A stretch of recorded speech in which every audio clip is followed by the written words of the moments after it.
Hello everyone, कैसे हो आप लोग। आई होप आप लोग घर पर ही होंगे, बाहर नहीं जा रहे होंगे, क्योंकि इस टाइम पे लॉकडाउन हट गया है तो सभी लोग घर से बाहर निकल रहे हैं और कोरोना फैलने के ज़्यादा चांसेस हो रहे हैं। और अगर आप लोग ज़रूरी काम से बाहर जा भी रहे हैं तो अपने चेहरे को मास्क से ढक रहे होंगे या आप लोग सोशल डिस्टेंसिंग को भी मेंटेन कर रहे होंगे। और घर पर हैं तो कम से कम 1 घंटे या 2 घंटे बाद रेगुलर इंटरवल्स के बाद आप लोग अपने हैंड वॉश कर रहे होंगे या सैनिटाइज कर रहे होंगे और पूरे दिन में कम से कम 2 बार गुनगुना पानी जरूर ले रहे होंगे और अंक इंडिया एनजीओ के द्वारा दी जाने वाली ऑनलाइन क्लासेस के थ्रू अपनी पढ़ाई कंटिन्यू कर रहे होंगे। तो चलिए इसी होप के साथ आज नया सेशन स्टार्ट करते हैं।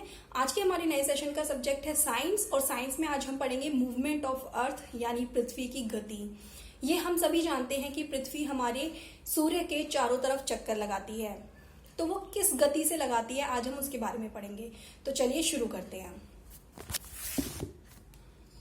पृथ्वी की गति। पृथ्वी की गति 2 प्रकार की होती है, घूर्णन जिसे हम रोटेशन बोलते हैं और परिक्रमण जिसे हम रिवॉल्यूशन बोलते हैं। पृथ्वी की गति जो घूर्णन होती है वो अपने ही अक्ष, जैसे मान लीजिए ये हमारी पृथ्वी है, ये पृथ्वी का अक्ष है, ठीक है, और सूरज आपका ये है। तो जो पृथ्वी है ना वो अपने अक्ष यानी कि एक्सिस पर ऐसे ऐसे घूमती हुई, ऐसे नहीं, ऐसे बिल्कुल ऐसे स्ट्रेट नहीं जाती है, ऐसे ऐसे सर्कल की तरह ऐसे ऐसे घूमती हुई अपने एक्सिस पे चक्कर लगाती है, जिसे हम बोलते हैं रोटेशन, ठीक है।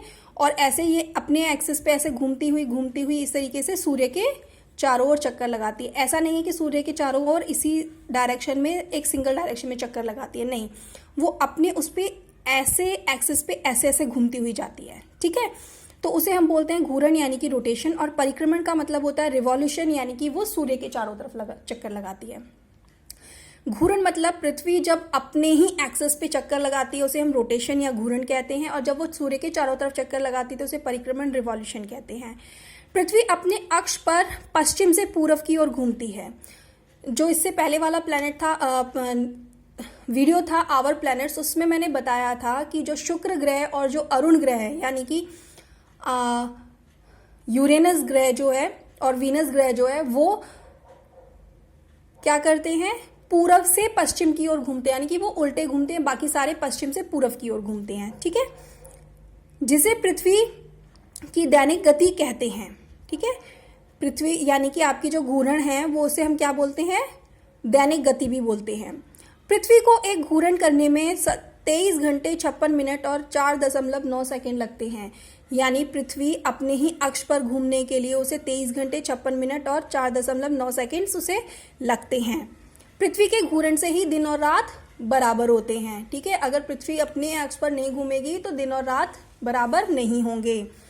पृथ्वी अपने अक्ष पर घूमने के साथ साथ सूर्य के चारों ओर परिक्रमा करती है, जैसा अभी बताया, जिसे वार्षिक या परिक्रमण गति कहते हैं। घूर्णन को दैनिक गति भी कहते हैं और परिक्रमण को वार्षिक गति भी कहते हैं। पृथ्वी को सूर्य की परिक्रमा करने में 365 दिन 6 घंटे 48 मिनट और 45.51 सेकेंड का समय लगता है। यानी जो हमारी पृथ्वी है, जैसे ये हमारी पृथ्वी है, इसे सूर्य का एक चक्कर लगाने में 365 दिन 6 घंटे 48 मिनट और 45.51 सेकेंड का समय लगता है, यानी कि लगभग पूरे 1 साल का समय लगता है पृथ्वी को सूर्य की एक परिक्रमा लगाने में। पृथ्वी की धुरी उसकी कक्षा से 66.5 डिग्री तक झुकी होती है, जिसकी वजह से वसंत, गर्मी, ठंड और बरसात की ऋतुएं आती हैं। हम सभी जानते हैं कि ऋतुएं हमारी बार बार चेंज होती हैं, है ना। तो वो क्यों होती हैं, क्योंकि जो पृथ्वी है उसकी जो धुरी है वो अपनी कक्षा से 66.5 डिग्री के अक्ष पर झुकी हुई है। जब पृथ्वी सूर्य से बिल्कुल पास होती है तो उसे उपसौर यानी कि पेरिहेलन कहते हैं। जैसे मान लीजिए ये आपका सूर्य है, ठीक है, और मान लीजिए पृथ्वी जब चक्कर लगाएगी पृथ्वी, तो कभी एक ऐसी टाइम आएगा कि पृथ्वी सूर्य के बिल्कुल पास होगी, ठीक है। जब पृथ्वी सूर्य के बिल्कुल पास होगी तो उसे हम क्या बोलते हैं, उपसौर यानी कि पेरिहेलन। और उपसौर की स्थिति 3 जनवरी को होती है, मतलब कि जब सूर्य के बिल्कुल नज़दीक हमारी पृथ्वी आती है, क्योंकि चक्कर लगाते लगाते कभी ऐसा होता है कि पृथ्वी पास में भी आती है, कभी दूर भी जाती है। तो जब पृथ्वी सूर्य के पास आती है तो उसे हम बोलते हैं उपसौर यानी कि पेरिहेलन। और कब आती है वो, 3 जनवरी को आती है, यानी कि हर साल 3 जनवरी को पृथ्वी हमारे सूर्य के काफ़ी नज़दीक आती है और उस टाइम पर उपसौर की स्थिति उत्पन्न होती है। ठीक है, जब पृथ्वी सूर्य से अधिकतम दूरी पर होती है, जैसे मान लीजिए ये है और हमारी पृथ्वी यहाँ है, ठीक है, ज़्यादा दूर है, कम दूर है। जब पृथ्वी सूर्य से ज़्यादा दूर होती है तो उस स्थिति को बोलते हैं अपसौर, और ये 4 जुलाई को होता है।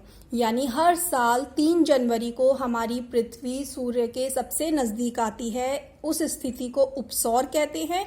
और 4 जुलाई को जब हमारी पृथ्वी सूर्य से सबसे ज़्यादा दूर जाती है तो उसे हम अपसौर कहते हैं, और वो 4 जुलाई को होती है। ठीक है, और उपसौर और अपसौर को मिलने वाली रेखा सूर्य के केंद्र से गुजरती है, इसे एप्साइड कहते हैं। जब अपसौर और उपसौर की जो मिलने वाली रेखा है वो सूर्य के केंद्र से निकलती है, इसे हम एप्साइड कहते हैं। ठीक है, आई होप आप लोगों को समझ में आया होगा मूवमेंट ऑफ अर्थ। ठीक है, इससे रिलेटेड आप लोगों के लिए वर्कशीट है, जो आप वीडियो सुनने के बाद खुद इसे अपने आप से करेंगे तो आपको और अच्छे से समझ में आएगा और आप और इंटरेस्ट लेंगे इसमें। तो चलिए, ऐसी और अपडेट्स के लिए हमारे यूट्यूब चैनल अंक इंडिया NGO को लाइक करें, सब्सक्राइब करें एंड शेयर करें। Thank you.